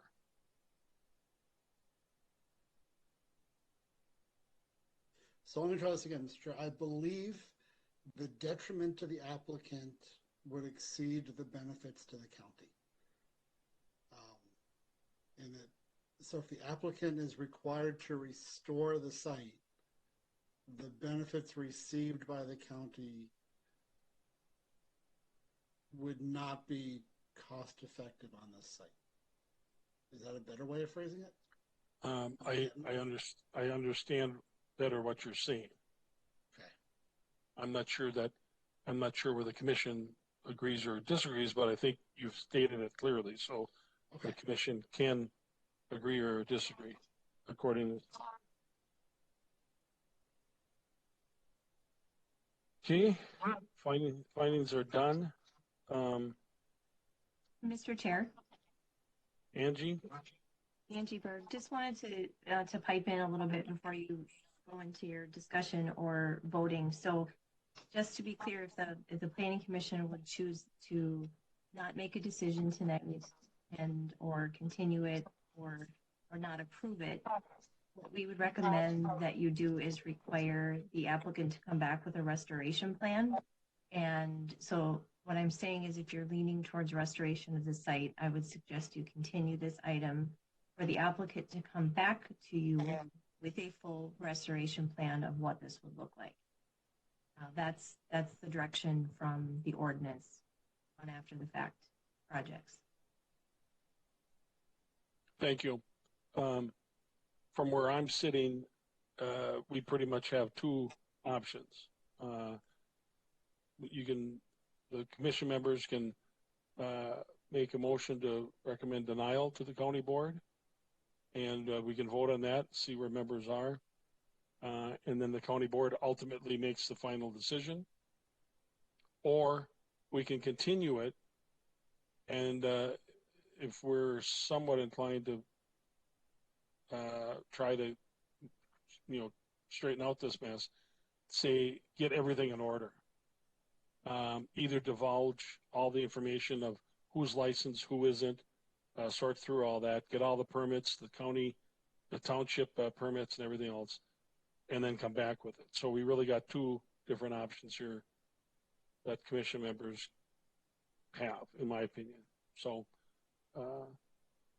Mr. Chair, so a question for Angie on what you just, so if we deny it, if we recommend denial and the county board follows our recommendation, is the site just effectively abandoned? Whereas if we recommend continuation until such time as they file a restoration order, that requires the applicant to come back telling us how they're going to fix the site.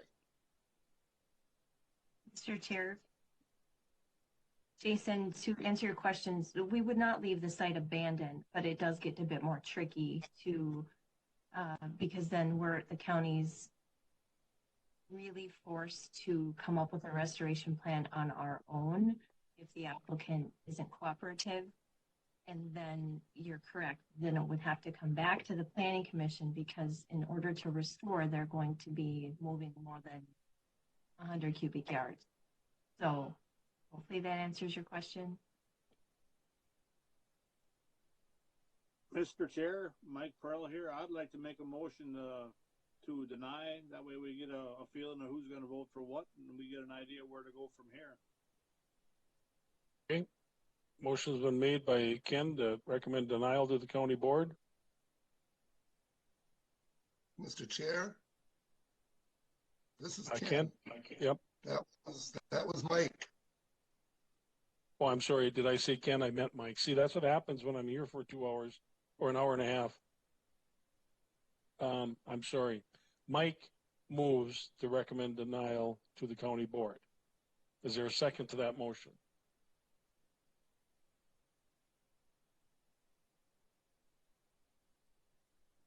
Mr. Chair, this is Sean. I will second that. Okay. Mike moves to recommend denial of the county board. Sean seconds that motion. Discussion on the motion. Mr. Chair, I think it would have been better to table this till they have the time to get all the permits and see what the township thinks, and has everything in order, would have been a much better way of going forward. But this part has started, so I guess we'll have to go forward with this. And as Mike said, he wants to see where people are, so that still is an option, Ken, if this motion fails. So. Right, and Mr. Chair, I want to point out that, of course, in the meantime, it doesn't really matter, or the board will do what it wants to do regardless of our recommendation. However, in the meantime, the Planning Commission will have met about the access and the road and the culvert and all that before the board meets. So these are factors to keep in mind as well. And that's a good point, and it might come before us either way. But do we want to do the heavier lifting and get a better position for the county board, or do we do this? I guess that's a. I think everybody involved here would admit this is the messiest one we've seen in years. So I mean, this is not pretty anywhere. So let's do a. With regards to the contractor, I think it would be wise to let the board know that we have this violation so that they can decide what they'd like to do with the violation. Because I think part of the process is calling a contractor before the board in a situation like this. Yep, and that's a board. You know, the staff certainly will do that, I assume, and the board will certainly be made aware of that, and then you guys can do what you want to do. Okay. Any more discussion on the motion? The motion again is from Mike, seconded by Sean, to recommend denial to the board. So let's take a vote on that motion. If you're in favor of that motion recommending denial to the board, say aye. If you're opposed, say nay. Jason Wienerman. Nay. Sean Blackburn, Aye. Ken Mossman, Nay. Mike Perrell, Aye. Rich Blankish. Aye. The chair votes no. So it's tie. The motion to recommend denial fails. So now, and I can tell you why I voted no, obviously with some hesitation, but I'm afraid the county board's going to just approve this if we don't get it closer in line. I guess that's my gut reaction. Go ahead. Mr. Chair, Jason Wienerman, I'd like to propose a second motion that we continue this until such time as the applicant provides a restoration order to return the site to a stable condition. That's approvable by the county staff and the board. And I always get confused on continuations. Is it a date certain, or Angie, help us with that? Yes, Mr. Chair, I would actually suggest that I don't think there's a whole lot in terms of a plan set that needs to be developed. I would recommend that this come back to your June meeting, because if we allow the applicant to come back when they're ready, what I've experienced in the past is then we're chasing them to get back on your agenda. That's actually what we're dealing with right now for one that was continued last November. So my recommendation would be at a minimum, perhaps the July meeting, you could ask the applicants if they have a preference, or if they believe that they can get everything that we need together for the next meeting in time. Otherwise, I would say no later than July. Can we request, Angie, if we do continue it, can we request that it get why am I not thinking the word secured, blanketed, or can't we do that? Yes, Mr. Chair. The Planning Commission can do that tonight. We're hearing a lot of echoing. So I'm sorry if I'm sounding weird, but Planning Commission could do that. Otherwise, the department will absolutely follow up with the property owner and the building contractor, who are, I think, hopefully both very aware that they need to get started on that probably tomorrow. Mr. Chair, I would amend my motion to have the restoration plan presented to the staff and come before our June Planning Commission meeting. And again, we'll need a second to this, but Jason, do you want to do anything with having the information of the township on the road, like gathering and coming back with all the information, or just that? I would say for the restoration, I would be happy just leaving it at the restoration order, because I believe that states I believe that states the intention of the Planning Commission. Okay. Is there a second to Jason's motion?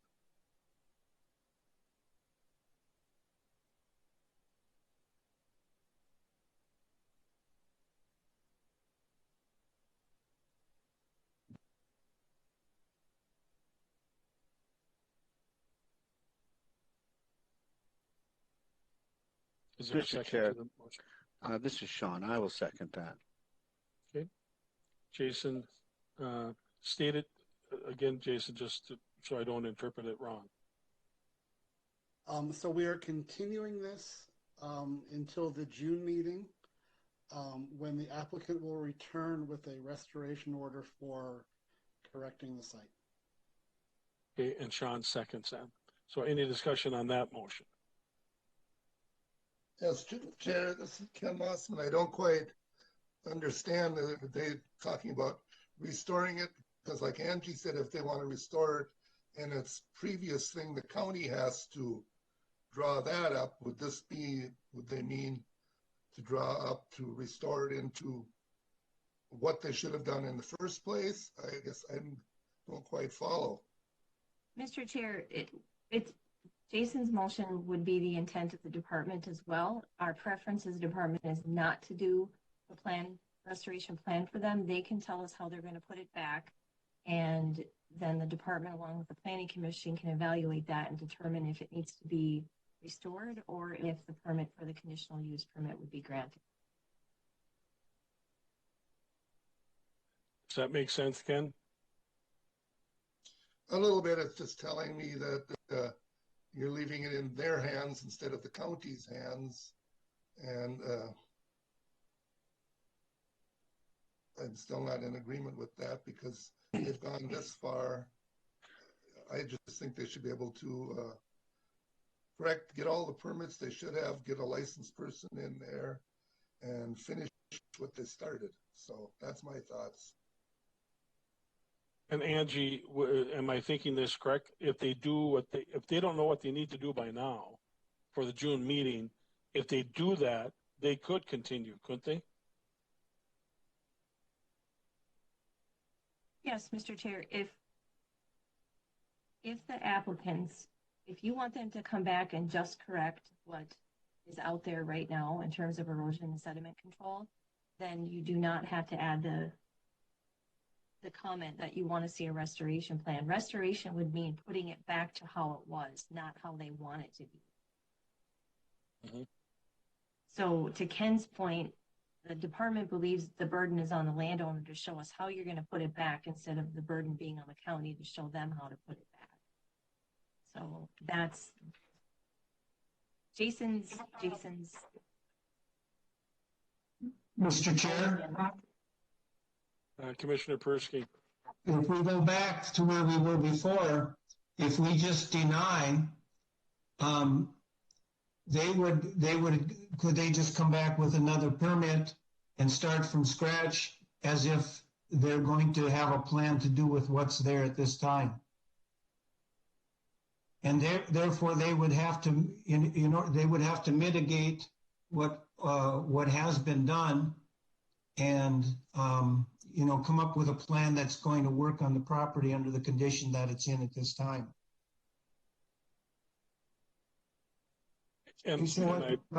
So go back to staff. If we deny, okay, then it sits as is. And if they want to build there, they're going to have to come up with a plan that's going to meet the requirements of building on that piece of property. Correct?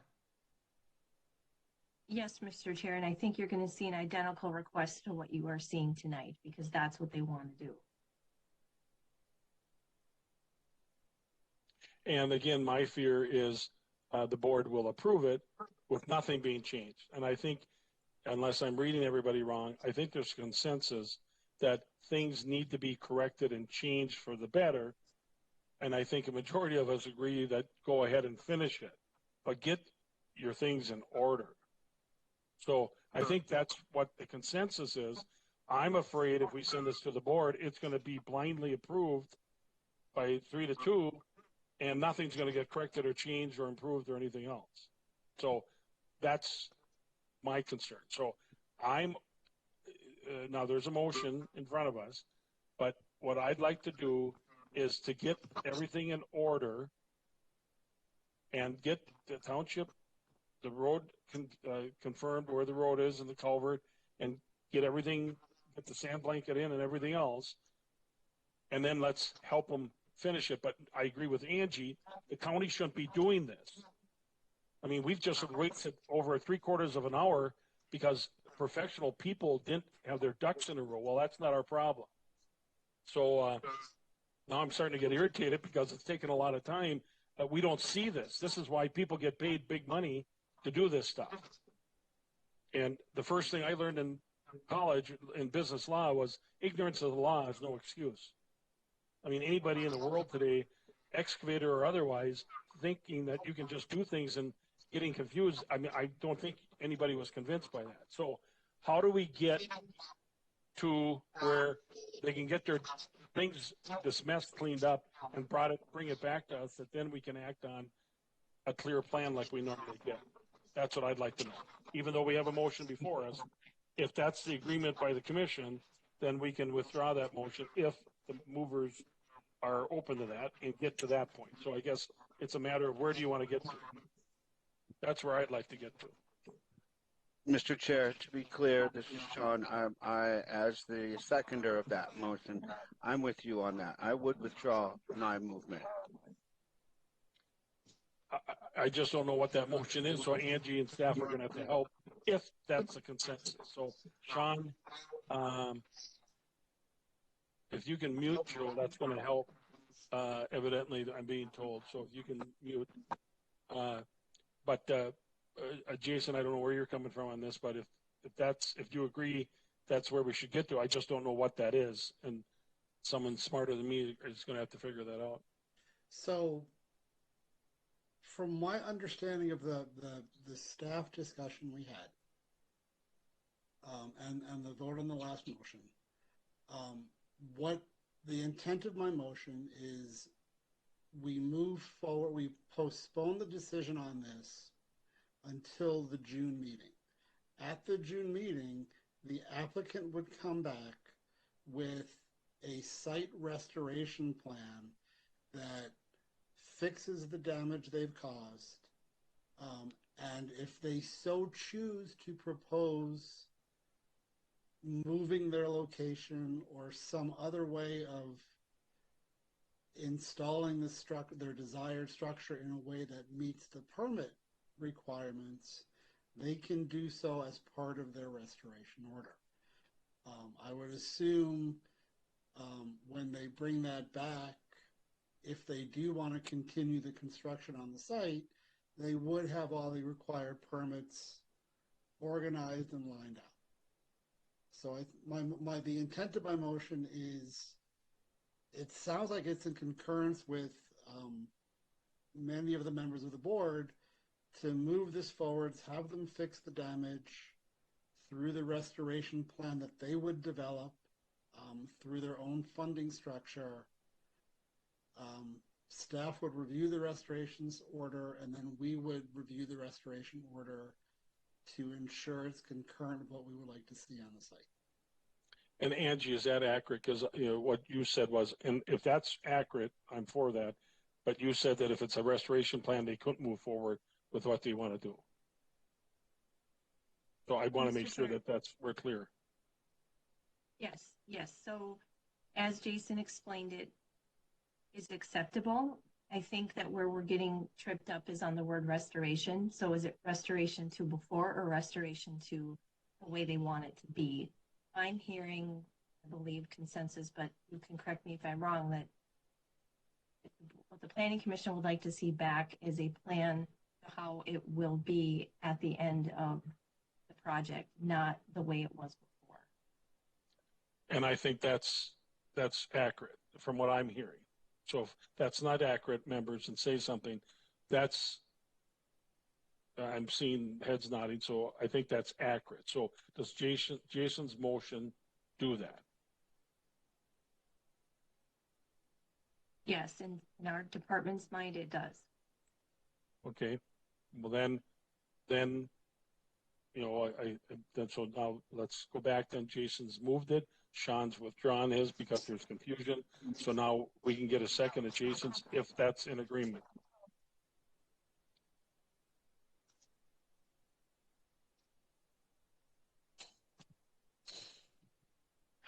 Mr. Chair, for parliamentary procedure, are we letting that first motion die for the lack of a second?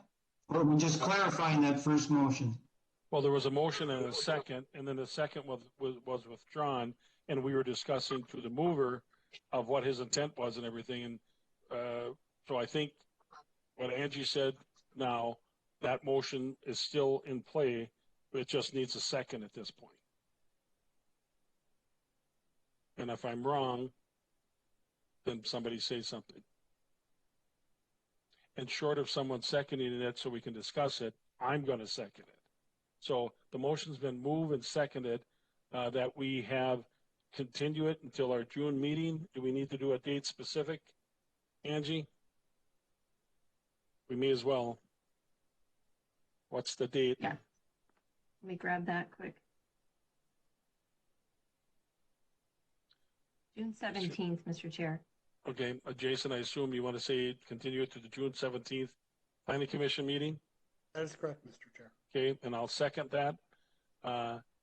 So if the applicant doesn't get what has to be done by June 17th, then that's going to be a quick public hearing. If we don't get all the information, all the permits, everything spelled out, the silt blanket in, I'd say within a week at this point now, because we have enough of our time wasted. And I want staff to do a report to us if it's there or if it isn't there and take pictures. So there's been a motion and a second based on what we discussed. Is there any further discussion on that? Mr. Chair, do we have to put something in that the silt fence has to be put in within 1 week's time or whatever? Does that have to be put in at this point, or how would that work? I think we should state that to be, you have it on the record. I just did, but it wasn't officially in part of the motion. So I assume, Jason, you'd accept that? Yeah, Mr. Chair, I would accept that as a friendly amendment. And I will accept that as a seconder. So that's a good point, Ken. So everyone in favor of the motion to continue it to June 17th with all the information provided, all the contractors involved, all the licensures, the township approval of the road, the culvert, anything and everything.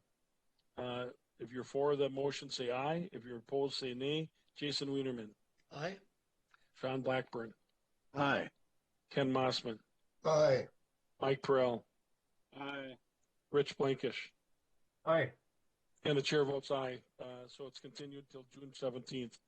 Next item is the minutes of the March 29th. Mr. Chair, I would like to know what we're going to do about the work done by Mr. Scheffler. Well, that'll be part of what comes back, I hope, on the 17th. That by that time, I would expect the county's going to say, is that going to be before the board, before we have our planning commission meeting? Angie, I would assume. Well, my question is, should we go ahead and bring that to the board at the next meeting about the action that was taken by Mr. Scheffler? Well, that's... We can deal with that separately. That's independent of this, of what's happening on that site. Correct.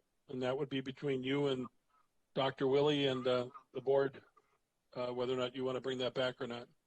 But the board would have to know about that. Correct. And I would assume staff's going to tell them. Okay. I don't know. I don't know why they wouldn't. And then, of course, if you ask that to be on the agenda, then they'll have to tell them. So. Okay. Minutes from the March 29th, 2021 and April 15th, 2021 meeting. I assume we can do that in one motion. Jeff, I want to make a clarification. Okay.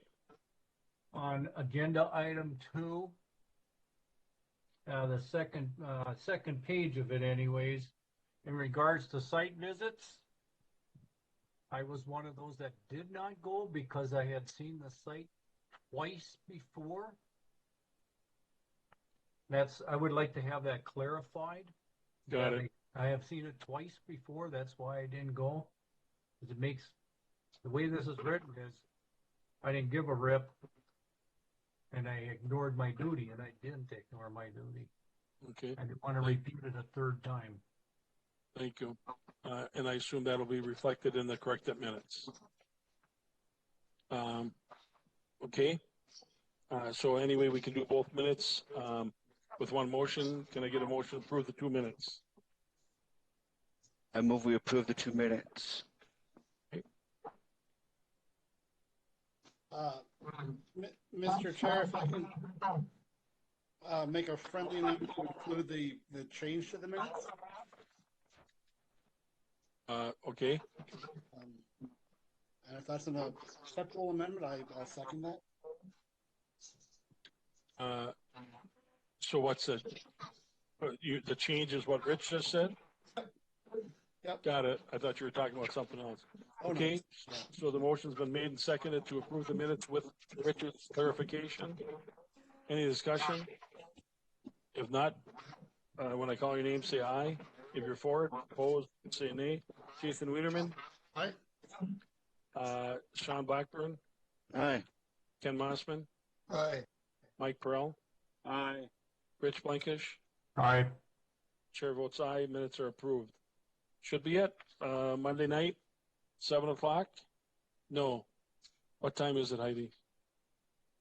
5:30 Monday. 5:30. 5:30 Monday night, special planning commission meeting. Anything else? Thanks, everyone. Mr. Chair, Hang on one second. Hang on, Jason. One final question for the staff. Do you anticipate the June meeting being in person or virtual? Mr. Chair, our anticipation is June will still be virtual. We'll certainly inform you if anything changes. But yes, virtual. I would plan on virtual at this point. All right, thank you. I'm just curious, Angie, who's driving that? Or, I mean, counties have been meeting for months now already, even before the mask mandate.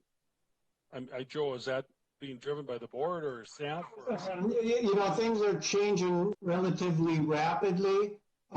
In that we had a award ceremony at the river's edge today, and it was unmasked. Okay, so and had we done it a week ago, we wouldn't have seen that. So things are changing, and I think we're waiting for the official to come from the board, from Mike Williams as well, that we're going to be meeting together. Park Commission is going to be meeting. We're going to be meeting actually in the either outside or in the garage at the Quarry Park. Well, I think the sooner we can meet in person, the better discussions like this are going to go, and we got plenty of room in here. So maybe Joe, maybe you need to push that, or if you're in agreement with that. I think everyone's comfort level is coming around as well. I just was going to ask staff about a follow-up on two items that I think I'd like to know about the Pfaff property. That was the one with the 3 retaining walls out by Cold Spring, but she was still to make those correction on her impervious, and I think remove the sand blanket. Angie, do you know if that's been taken care of? Mr. Chair, Commissioner Persky, I do. The property was sold and we had a compliance agreement with the new buyer, and there's a deadline of June 1st. I was happily surprised to hear that they started work 2 days ago. And I should say that the sand had already been removed last fall. So sand is removed and their vegetative planting is occurring as we speak. So actually a new owner's there at this time? Yes, and they've been very good to work with. Okay. And then also the one, I believe it was on the chain as well, where we had a wall extended behind the cabin, and it was extended a little bit too far, and one of the walls was 5 feet instead of 4 feet. The father had done the work, and they were going to come back. They have not come back. I think that's the one Angie referred to earlier. Earlier? Okay. Right, Yes, Angie? Mr. Chair. Yes, Mr. Chair, Commissioner Persky, I actually had a phone conversation with the applicants also 2 days ago and informed them that they needed to be at the July Planning Commission meeting with or without a stormwater plan. So you will see them soon. Okay. Thanks for that follow-up, Angie. This is Rich. One more item. Joel, you can verify this. When we were at the Watab site looking at the wall replacement, we noticed a lot of vegetation being removed just west of the public landing. Looked like a building. Yeah. Remember that? They were cutting trees right down at water's edge. Was environmental aware of that project? Well, they are Mr. now. Chair, we are aware. Nick has been out there. Nick and I have both had lots of correspondence with the property owner. There will be a restoration plan for vegetation on that site. Yes, thank you for sharing that. We got lots of calls on that one. Okay, thank you. Yeah, thanks, Angie. Yeah, there are 2 large willow trees right against the bank that were taken off. Okay, is that it? If that's it, then I'm going to adjourn the meeting. Hear you on Monday. Meeting adjourned. Good night, everyone.